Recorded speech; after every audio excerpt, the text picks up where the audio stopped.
Olá pessoal, meu nome é Valdirene Moser, eu sou docente do Senac São Paulo, atuo na unidade Francisco Matarazzo, na área de gestão e negócios. Eu sou uma mulher branca, de estatura média, cabelos pretos, curtos e uso uma camisa branca. Hoje nós vamos falar sobre treinamento e desenvolvimento. Quando a gente começa a falar em treinamento e desenvolvimento, nós temos que pensar que ele está ligado à estratégia do negócio. O treinamento, ele é extremamente importante no processo de desenvolvimento. Quando a gente olha esse processo, a gente olha o quanto que ele é importante na vida das pessoas e na transformação da vida, seja ela profissional ou pessoal. Diretamente ou indiretamente, o profissional ele acaba interferindo dentro do seu ambiente pessoal. Então, quando as empresas elas começam a pensar no processo de aprendizagem dos seus funcionários, elas começam a perceber esse funcionário como quem atinge objetivos e metas ligadas à cultura organizacional. Se essa cultura organizacional ela não for contemplada no processo de treinamento e desenvolvimento, a gente não vai conseguir atingir os nossos objetivos estratégicos e os objetivos organizacionais que essa empresa necessita. Então, quando a gente pensa nessa aprendizagem, a gente precisa estruturar alguns princípios. E esses princípios estão diretamente ligados à percepção que esse funcionário tem, que esse funcionário vai ter, da maneira como tudo isso está sendo trabalhado e como que isso é passado para ele. Então vamos dar um exemplo. Quando a gente pensa em treinamento, a gente tem que seguir alguns princípios. O primeiro princípio que a gente tem que pensar é o princípio do efeito. Quando nós falamos do princípio do efeito, nós falamos do seguinte: quando eu aplico um treinamento e essa pessoa ela retorna para o ambiente de trabalho dela, ela precisa ter uma percepção de que esse aprendizado que ela teve foi um aprendizado que trouxe resultados e que está sendo bem visto por todos dentro desse ambiente. Então ela precisa de retorno. Como que é esse retorno? São os feedbacks, né? Então ela precisa ser orientada para atingir esses objetivos que foram desenhados dentro do treinamento. Se esses objetivos não forem pontuados dentro da estratégia que realmente foi dada, foi investida nesse treinamento, se eu não der esses feedbacks, o que vai acontecer? Essa pessoa vai eliminar esse comportamento.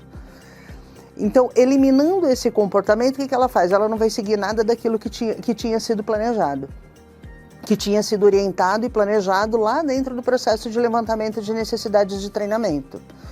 Então, quando eu pego e estimulo essa pessoa, eu começo a estimular essa pessoa a partir dos meus feedbacks, a partir das orientações, em que eu tenho uma liderança que é conectada com a aprendizagem dessa pessoa, ela começa a se conectar. Ela começa a se conectar com essa mudança de comportamento. Então, eu preciso ter esses estímulos para que esse efeito seja efetivo durante o processo de aprendizagem. Então, outro ponto importante é quando a gente fala de constância. A constância do treinamento, né? Então, que a gente pode ligar com essa frequência, né? Então, não adianta que eu queira que um profissional ele mude um comportamento se esse treinamento ele não tiver uma constância e uma complexidade das atividades que ele vai desenvolver. Vou dar um exemplo para vocês. Quando nós pegamos esse treinamento, quando eu pego esse treinamento e eu só trabalho somente um assunto em cada treinamento e eu não evoluo dentro de uma complexidade de ideias, então eu começo dentro de um nível básico, eu vou evoluindo até chegar numa complexidade, essa pessoa ela perde o estímulo que foi aquele outro item que nós havíamos falado, né? Então ela perde o estímulo do aprendizado, quer dizer, eu sempre estou aprendendo a mesma coisa. Então eu preciso ter essa diferença e essa constância nesse aprendizado e essa complexidade de atividades no momento que eu estou aprendendo. Um outro ponto importante é quando a gente começa a falar sobre a recentidade, sobre a recência desse treinamento. Então, quando eu aplico um treinamento para alguém, essa pessoa tem que ser imediatamente conectada àquilo que ela vai desenvolver após esse treinamento.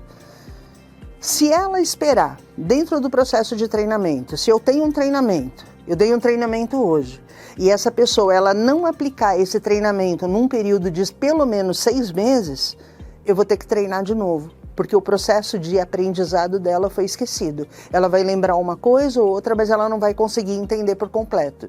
E isso acaba não indo para o sistema nervoso central dela, que é onde vai guardar todas essas informações. Então, o treinamento ele começa a ser uma das questões mais importantes dentro desse processo. Um outro ponto importante que geralmente a gente começa a perceber dentro das empresas é o quê? É o descongelamento de informações. O que é esse descongelamento de informações? Eu preciso desaprender algo velho, então eu estou passando por um processo de mudança de cultura organizacional, então eu tenho que desaprender algo velho para aprender algo novo. Só que isso vai depender de alguns fatores. O tempo, a mudança do processo e também o ambiente que eu vou ser inserido. Se eu não for inserida, se eu não tiver essas características, se eu não tiver inserida dentro dessas características, o comportamento não vai mudar. Isso ocorre muito com pessoas que estão há muito tempo dentro das organizações. Elas trabalham há muito tempo dentro de uma organização e agora começa toda uma mudança de cultura organizacional, toda uma mudança de comportamento. A empresa ela começa a delimitar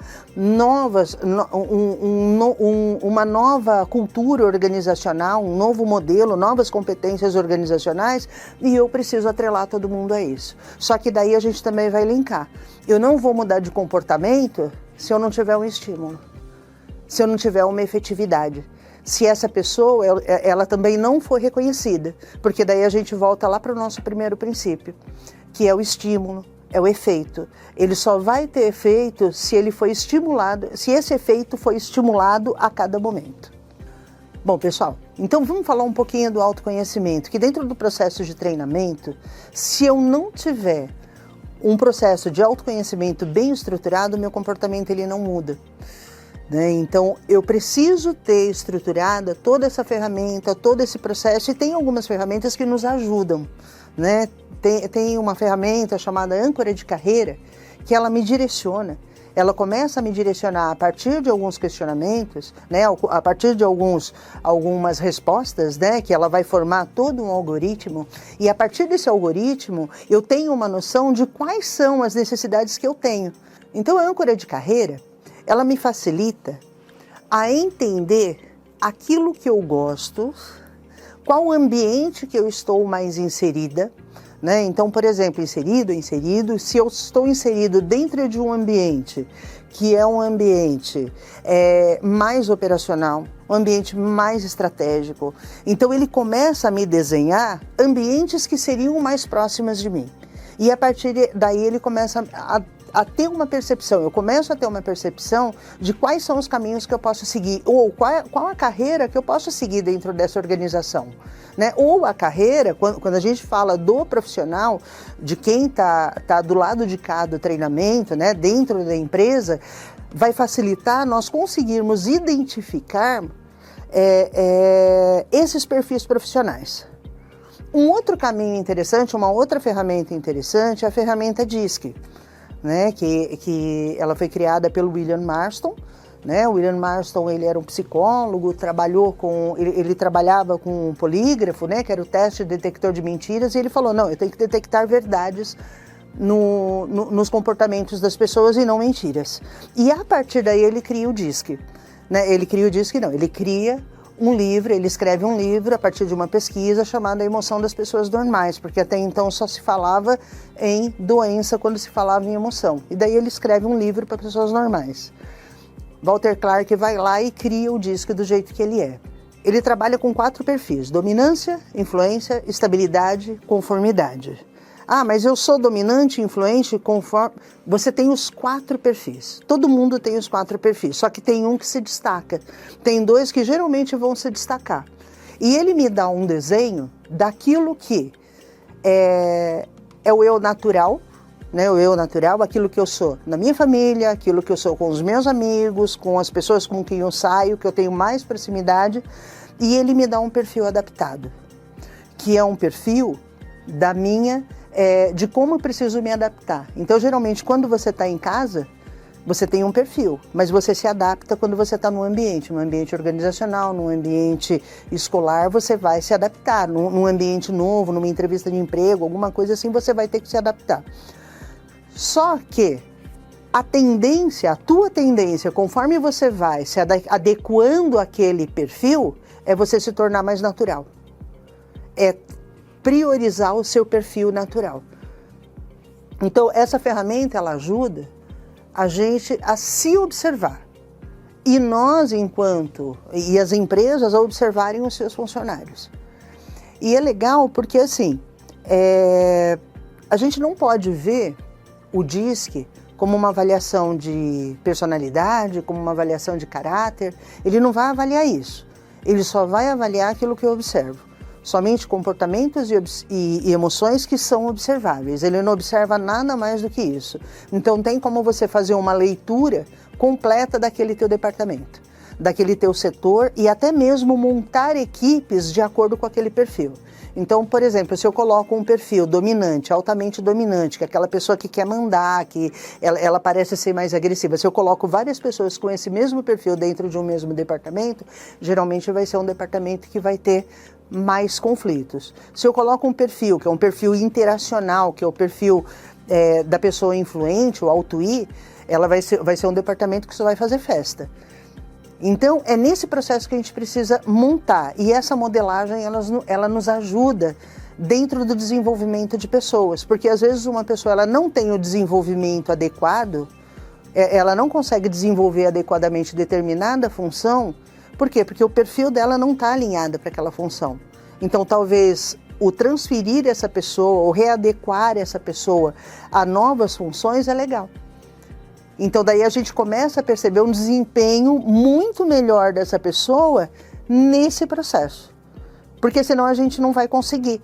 E daí nós vamos ter a percepção de que essa pessoa, ela não tem o perfil para trabalhar na empresa, mas na realidade não é para trabalhar na empresa, é para trabalhar na área em que ela está. E isso precisa ser desenvolvido. Então, imagina, eu tenho o perfil do âncora de carreira e provavelmente ele vai conversar com o perfil DISC. Porque o âncora de carreira ele vai me falar sobre ambientes e o perfil DISC vai me falar sobre comportamentos e emoções observáveis.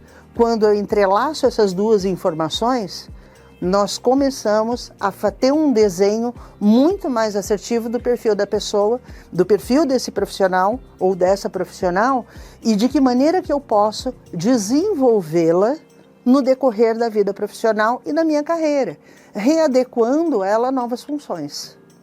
Agora a gente vai falar um pouquinho sobre o engajamento e o comprometimento com os resultados esperados.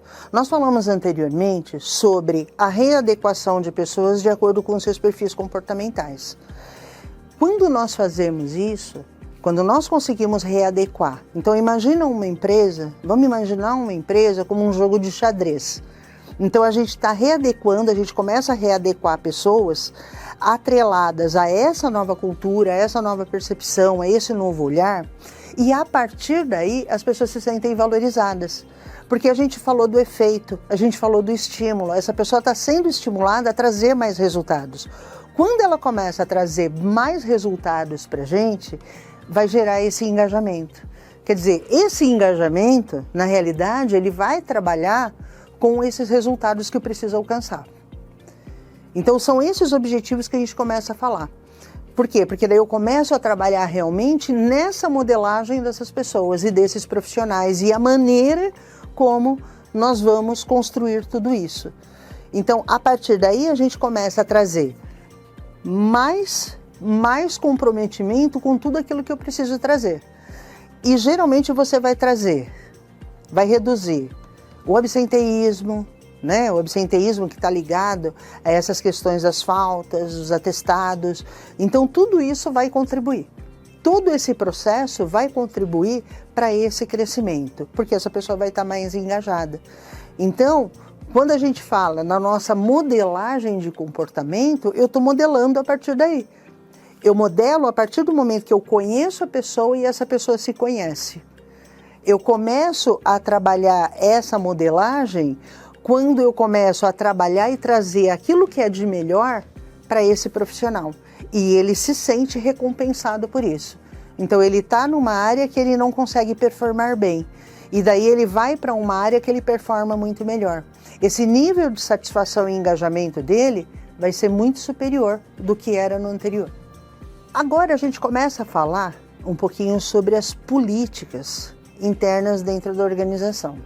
Vocês viram que nós passamos por todo um processo, né? Nós passamos pelo processo de entender esse profissional, de se autoconhecer, de fazer com que ele se autoconheça, né? De desenvolver todo um processo com esse profissional, de modelar esse comportamento, de readequar ele às nossas novas funções.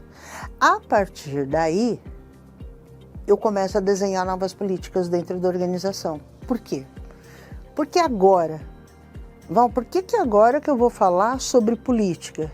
Porque agora eu organizei tudo, eu coloquei tudo no seu devido lugar, né? Eu estabeleci, eu coloquei cada pessoa dentro da sua estratégia e dentro do seu foco. A partir daí eu começo a desenvolver uma política que vai estar alinhada, completamente alinhada ao meu objetivo organizacional. E todo mundo, todos e todas, vão estar alinhados à minha missão, visão e valores, que são os meus objetivos organizacionais. Quando eu consigo fazer isso, o meu dever está cumprido.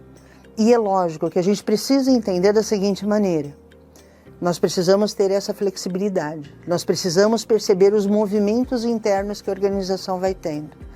Nós precisamos observar a mudança do perfil organizacional. Quando nós falamos de uma empresa que visa a estabilidade profissional, no decorrer da vida profissional, essa pessoa vai mudando o perfil, né? Então imagina que ela entra como aprendiz aos 16, 17 anos, daí ela vai para o solteiro, sem filhos, né? Daí depois ele começa uma universidade, daí ele casa, daí ele faz a carreira dele, daí ele quer ter uma carreira internacional, e ele já está mudando o perfil. E aí as minhas políticas precisam transitar, precisam ser flexíveis nesse sentido. É lógico, flexíveis no sentido, não é flexível a flexibilidade livre toda, ó, vai virar bagunça. Não é isso. É essa flexibilidade de momentos de mudança, de alteração. Qual que é o momento que eu preciso realmente mudar? Quando vai ser o meu time para a gente conseguir atingir? Então, no momento que eu estiver mudando os meus objetivos organizacionais, eu começo a fazer algumas alterações dentro da política, para também cumprir com os objetivos pessoais dos meus profissionais também. É lógico que o centro está os objetivos organizacionais, mas se eu estou treinando, se eu estou estimulando essa pessoa, se eu estou trabalhando com tudo isso, essa mudança ela vai ser muito natural. Ela vai ser crescente, ela vai ser natural e com certeza você vai ter muito mais resultados. Nós falamos sobre modelagem de comportamento, sobre perfil profissional, sobre desenvolvimento pessoal, a importância dos estímulos dentro dos treinamentos, a recência e a frequência desses treinamentos. Espero que tenham gostado. Caso precisem de mais informações e treinamentos para suas equipes, procurem pelo atendimento corporativo do Senac São Paulo.